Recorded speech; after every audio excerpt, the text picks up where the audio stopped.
Well, it's a very different start to this episode of the weekend warm-up following the sad news of the death of Mr Hemmings earlier this week. So let's start by hearing a tribute from the head coach, Frankie McAvoy. Well, listen, an absolute gentleman. I mean, I would class him as a Preston legend. I hope it's not too big of the word to use, you know, for people that's been here in the past. But for me, that's what he was. He was an absolute, 86 years of age. I mean, credit to the man. I mean, I met him last Wednesday, came in to see us, him and his son Craig. Came in, we sat with a great chat, loves going through the team, looking at the players and talking about the players and giving his advice and thoughts. And, he's a breath of fresh air at that age. And to be fair, I've got, nothing but the utmost respect for him. I've got deepest sympathy and condolences to Catherine and the Hemmings family. And for Peter and Sophie, his wife, Peter's wife as well, that knew him well. I mean, and every day, Mr Hemmings used to call here every day to speak to Peter. He was always on the phone, even speak to the staff. And it was brilliant when he came here. He got here quite a lot of times. I know COVID sort of tampered, his time of getting here, but, latterly he's been in here many times. The amount of times he spent, speaking with the players in the, the restaurant, the canteen area, and, speaking with staff as well. And for me, what he's done for Preston has been absolutely magnificent. I think we owe him a great deal, and we owe the Hemmings family a great deal as well. And hopefully, we can do that. There's no better way to do it than go and try and do it in the pitch, because this was his club. He loved it. I know he was a fan. And I've always said that when I've sat here, that Preston's, it's a family. That's exactly what they are. And the people that have supported it, I've met many of them. A lot of older people have supported them down the years. And I think they had that, they've all got that hunger and desire to try and play in the Premier League. And that'll happen one day. Hopefully it can happen in this tenure.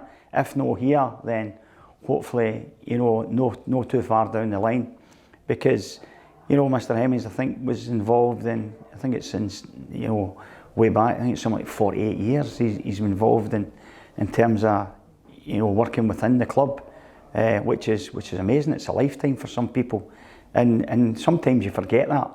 So it just shows you what it meant to him, and he'll have a lasting legacy. And the great thing is that, he may be gone, but I know the Preston people, I'll never forget him. And for me, that's testament to what type of character he was. And for me, I'm just so delighted that in my time here, I managed to meet him. Well, we'll hear from Brian O'Neill shortly as well. But first of all, I'm sure you've seen many of the tributes that have been posted across social media this week and here on Preston North End's official website to Mr Hemmings. A great loss, and many people have been paying tributes. So let's hear now from Alan Brown, Preston North End's captain, who he says Mr Hemmings was the very reason why he was here and still is at Preston North End. Let's hear now from Alan. Anyone who knows the story, if they don't, he was probably the one who brought me over, and that's probably why he took more of a fondness to me maybe than any other player. I remember the first time I met him, I think it was before the playoffs in my first season. He came into the dressing room just to say a few words before the game and wish us all the best, and he actually singled me out and pulled me up in front of all the boys in the dressing room and just had a normal conversation. That's the way he was. He'd just chat to anyone about anything, and it was just a one-on-one conversation, which was quite unusual. And all the boys kind of bantered me after that a bit. But yeah, that was the first time I'd met him, and I was unsure of why he was doing it. I didn't know at the time that he was so heavily involved in the signing of me, but obviously later I found out why.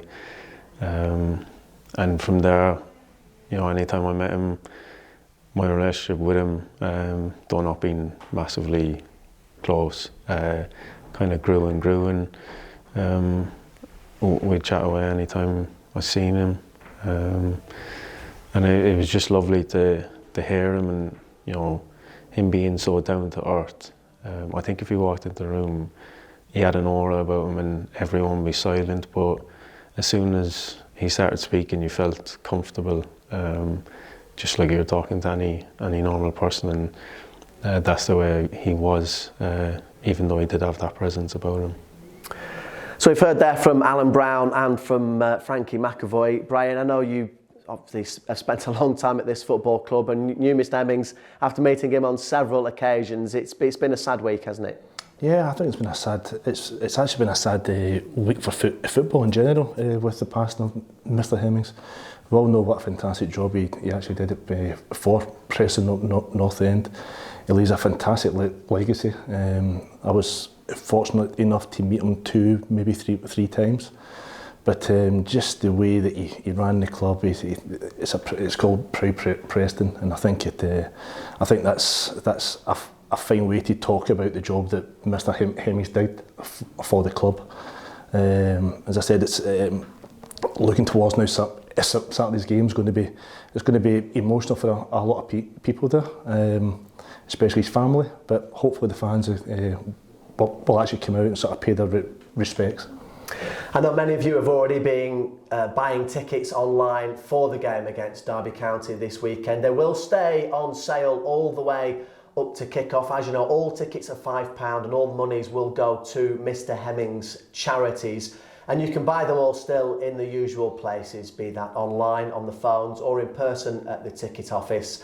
We are hoping for a very special tribute for a very special man. And with that, it's on with the show.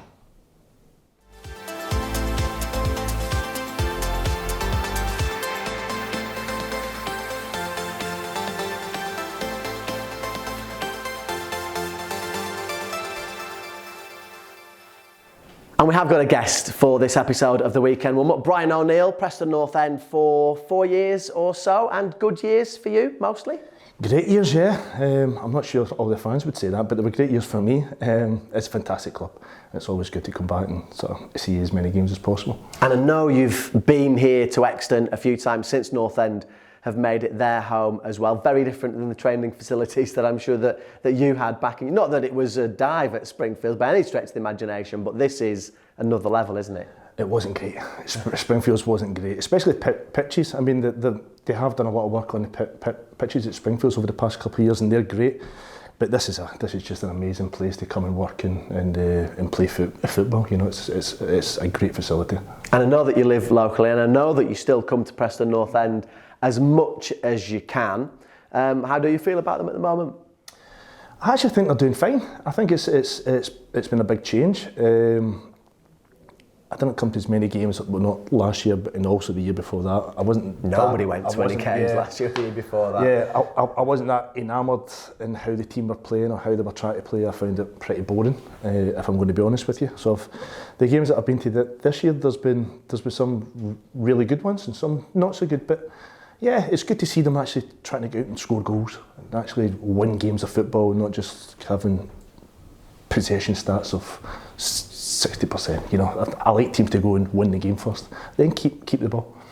Okay, very honest. Yeah, no, that was a heck of a start for us, wasn't it? Brian obviously used to play for Derby County as well. That is Preston North End's opponent this weekend at Deepdale. So we'll talk about that, of course, the further we go through the show. But we've also caught up with John Welsh this week, who you will remember as being a former Preston North End player and captain, and now he's back in the fold again. So before we talk about his new role here at Preston North End, of course, we start with the sad news of the passing of Mr Hemmings. John, there's only one place, of course, that we can start all of our chats on this episode of the Weekend Warm-Up, and that's with the sad news about Mr Hemmings this week. Yeah. So how did you feel when you found out? Really sad time, really.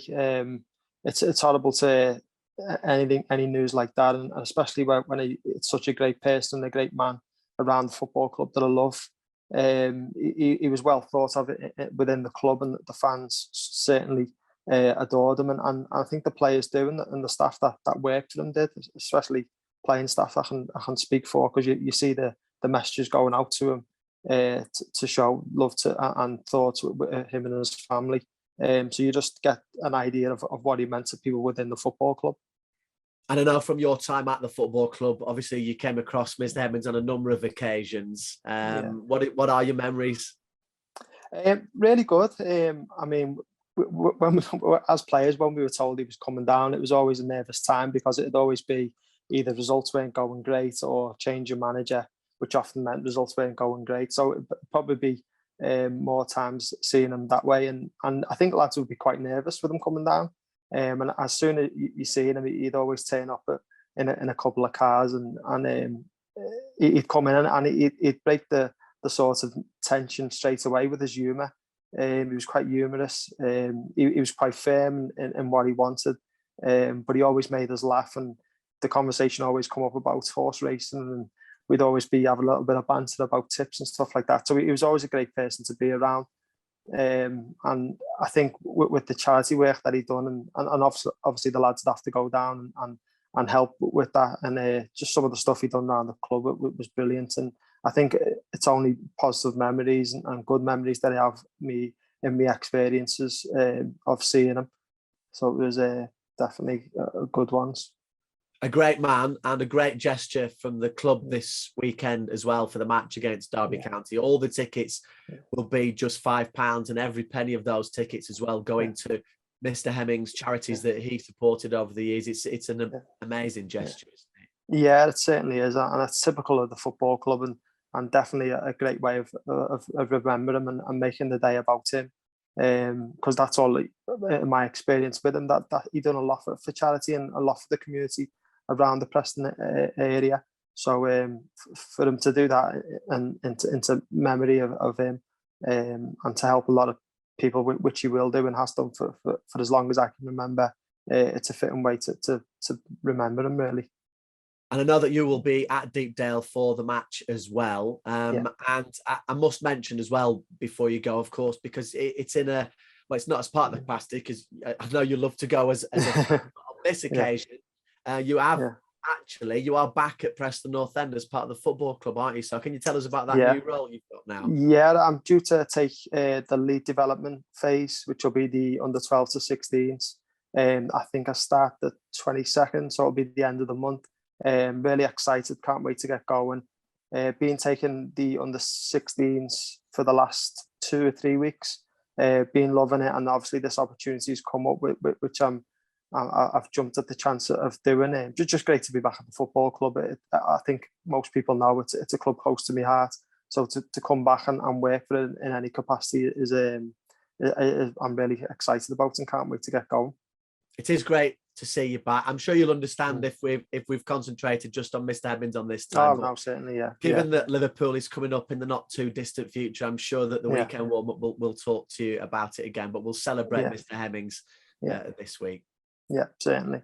Thank you, mate. Well done. Cheers. Anytime, mate. So it is Derby County next at Deepdale, the team that you joined Preston North End from. So what made you come to Preston? Craig Brown was the manager, actually, and I'd known Craig for years. And he invited me up to train, to actually use the sort of training for How did you know Craig? I knew Craig from the age of 15, and then Craig was the under 16 Scotland manager, so the under 16 Scotland team got to the final of the World Cup. I missed 2 penalties in the final, of course. Craig always tells everybody. I don't like to remember you about that. Craig tells everybody. He doesn't tell the story that I scored the winner in the semi-final though, but doesn't matter when you've missed 2 penalties in the final. One of them in normal time and one of them in a penalty shootout. It's true, but I've got to say that to make myself feel a wee bit better, so. Anyway, I was also saying that. So then Craig, so that was under 16s. Then he was the manager of the Scotland under 18s. Then the under 21 team. Then it was actually a full national team. So I played in all his teams. So did he call you up and say, "Brian, come to Preston"? Or yeah, I was looking. I'd finished up at Derby County in November. We come to an agreement on my contract. Obviously, I couldn't actually sign for a club until the start of January. So Craig offered me the facilities here to come and train, and then things just went well, and he wanted to sign me, and I was really pleased to sign. And as we say, good times at Preston North End, to the point where you were part of that team that were within touching distance of the Premier League from that game at Cardiff. Yeah, I think as soon as I arrived at the club, I could see that there was a lot of good players here. There was a lot of really, really good footballers. And it was the first time that I'd sort of played in the Championship, so I really didn't know what to expect. But it was a great. They had a really, really good changing room, really, really good characters and good players.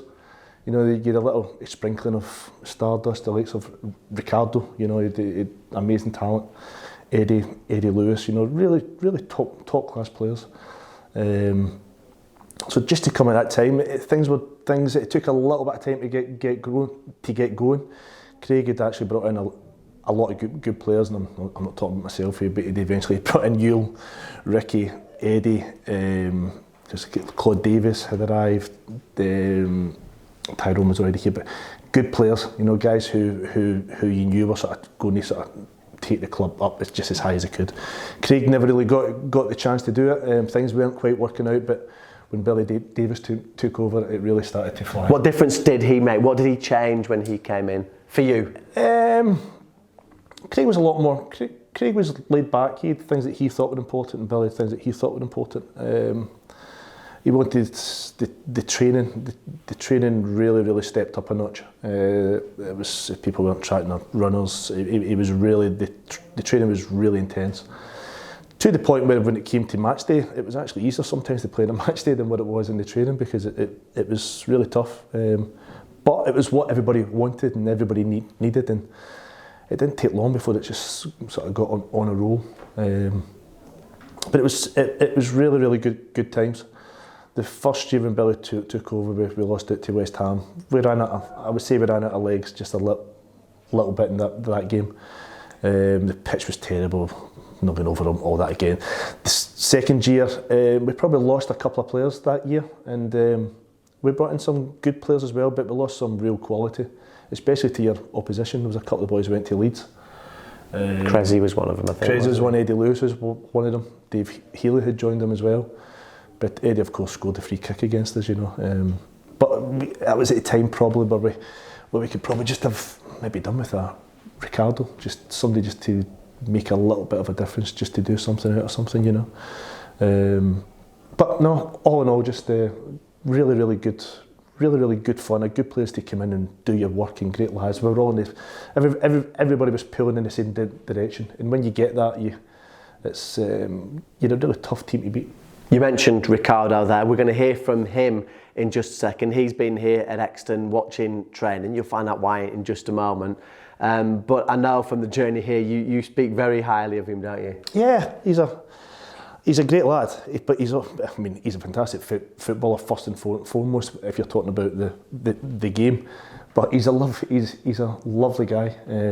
But on a pitch, geez, sometimes he'd walk on the pitch, you think, God, he can hardly even walk, never mind go and play, but he just came alive, and he could go past people as if they weren't there. He was a real top player. So let's find out then exactly why he's here at Exton. Right, welcome back again to Preston North End. It's great to see you here, but why are you here at Exton? Cheers, Paul. It's a pleasure and an honour to be here as usual. It's always a joy for me. I'm here obviously today to observe the training session, because I'm partaking my UFB coaching badge. So I'm at the final stage, which is 12 games. I've got to observe and analyse some players and the team over the four corners of football: psychological, social, physical and technical, tactical. So here just to observe and be part of the group, and I'm at the game on Saturday as well. Can you tell us what you learnt today then here? Well, yes, obviously, the phase of play, we shall already know that. Just different style of warming up with the ball. You don't have to warm up necessarily without the ball. And you can improve your fitness with the ball as well, depending on the drills that you do.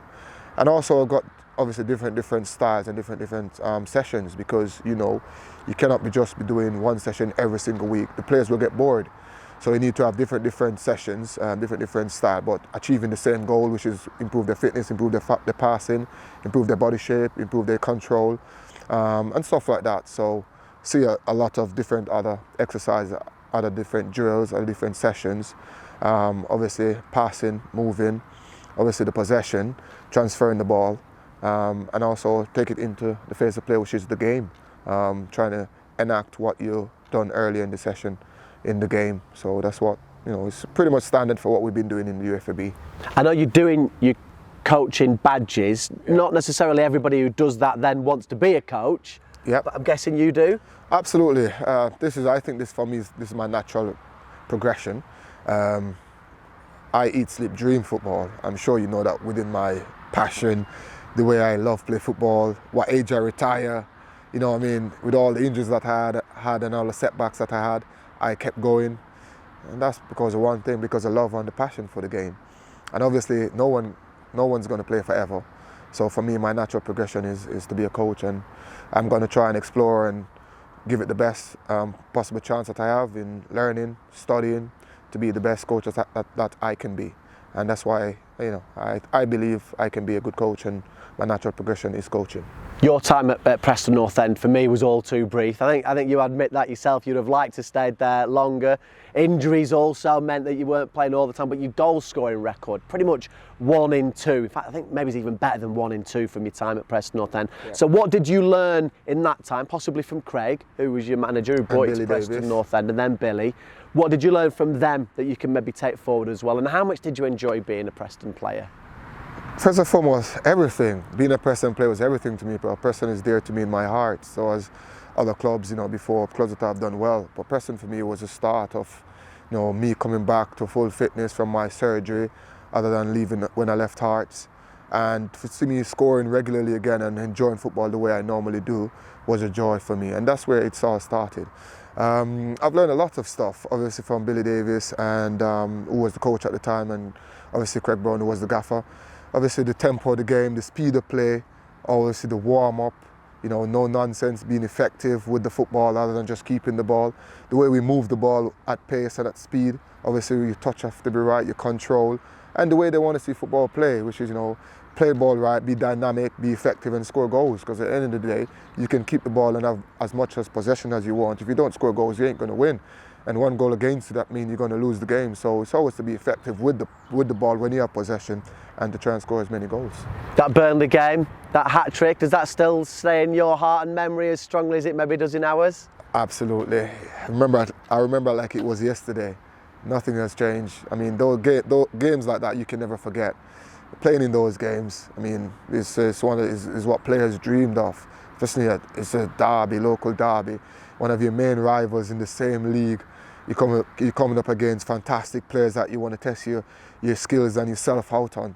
So it's them games. To score an hat-trick in them sort of games is nothing short of unbelievable and a great achievement for me personally, because those games are difficult to play in. They're feisty, clashes, aggressive, strong games, and games that gets the fan going. And what's better than to win in front of our rivals on the day where I score 3 goals. We've got amazing a derby coming up, the proper derby, I'll say, coming up shortly as well, against the team whose name we're not allowed to say. I know. On air, as you know that. We've taught you well that as well.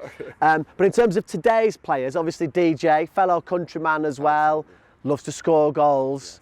What have you made of his time here at North End? Fantastic. I was happy when he signed, obviously, because Preston has been dear to me since I arrived from day one.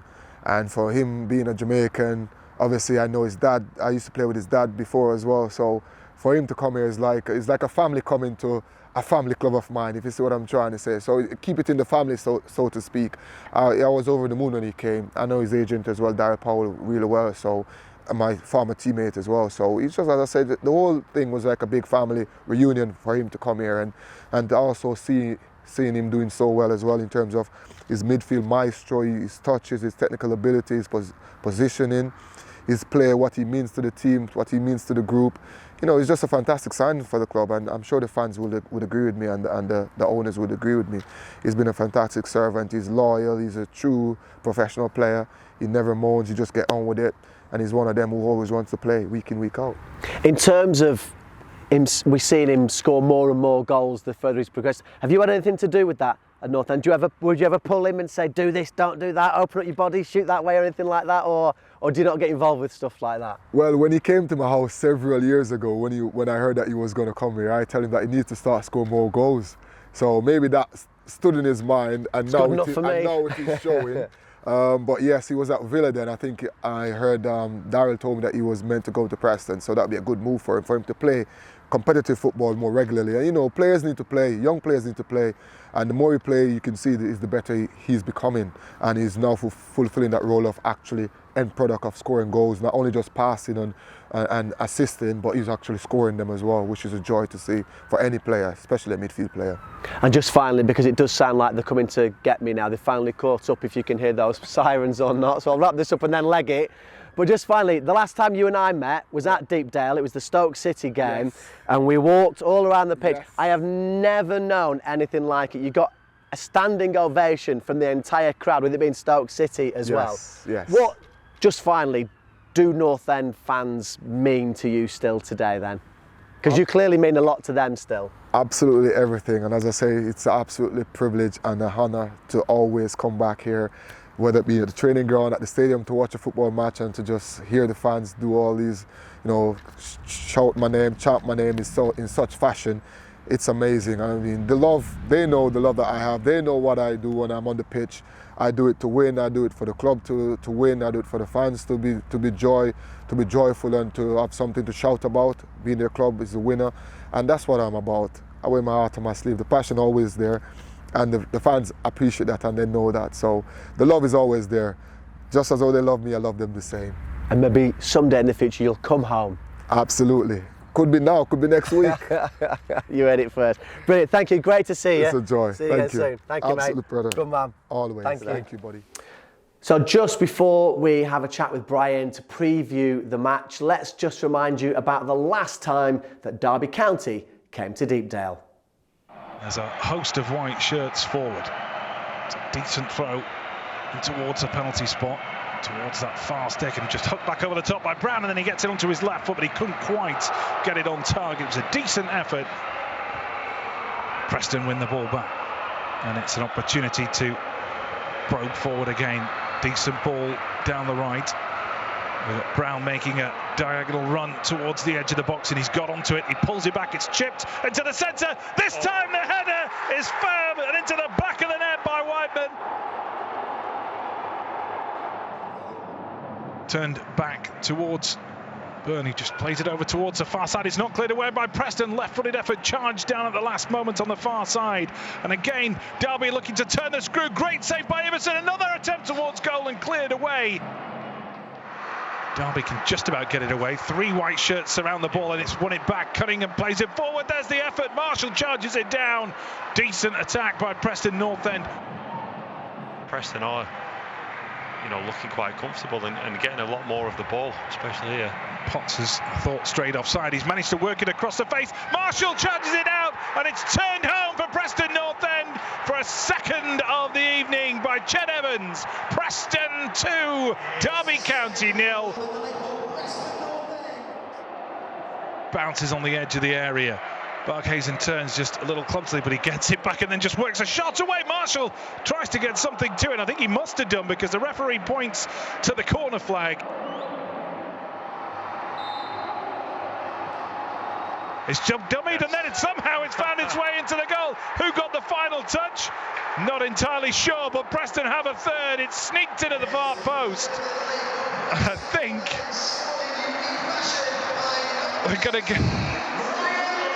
we're going to say that no one's touched it. So 3-0 last time Derby County came to Deepdale. Same again would be nice. Yeah, without a doubt. I don't think it's a happy hunting ground for Derby County coming to Deepdale, but it's going to be a big day on Saturday. Hopefully with almost the stadium full, which would be great, and a 3-0 win would be great, wouldn't it? It would be the perfect afternoon. Just as far as Derby are concerned, we know about their problems off the pitch. On the pitch, results mixed, I think it's fair to say. Yeah, mixed, but I think when you get something like the admin, but I've actually seen it at numerous clubs, it sort of brings all the players together. All of a sudden, they do become a tight group, and they're almost playing for a cause now. I think they got their 12 or 15 points deduction. I think they're on +2. I think they're on 2 now, +2. Yeah, they're on 2. So that's going to be their driving force. So they are going to be a dangerous beast, because there's nothing like playing against a wounded team. The manager will be sort of drum that into all the players, like the cause that they're playing for, and it's going to be a tough game. And as far as North End are concerned, obviously last time out against QPR, just at the, I don't know whether it's the right time or wrong time. If you have that sort of result, and you've got the best part of a fortnight to put things right on the training pitch, or would you rather get things back underway straight away? How does it work? You'd rather win the game at QPR first and foremost, well, but yeah. But apart from that, yeah, you would rather go into the international break sort of coming off a win. It's because then you can actually enjoy if the boys get a few days off. Whereas when you have the loss, it sort of maybe gets them a little bit more determined, training a little bit harder during the 2 week break. Because performances have been decent for North End, but they're just not they're not turning those draws into wins, are they? No, and I think that's, when you get to the last kind of 10-20 minutes of a game, it's having that belief to actually go and win the game rather than the fear of actually losing it. You know, you want to go and drive yourself forward to go for the three points. You'd rather get of course you'd rather get the 3 points than no points, but if you can win 2 games and lose 2, you get a lot more points, don't you? Rather than having four draws. So it's just getting that mentality in the head to actually go and sort of continue to go to try to win the game positive all the time. And given just finally that there will be a big crowd there, there'll be probably a very emotional crowd there as well. You've played in front of big crowds at Deepdale before. How much a difference do we make to you guys on the pitch? Oh, it's fantastic. I remember getting to the second half of those 2 seasons that we're talking about, and we're getting into the playoffs or we're in the playoff spots, and it's and then you're playing the semi-finals and they're full houses. It's a really great place to play, especially when it's a full house.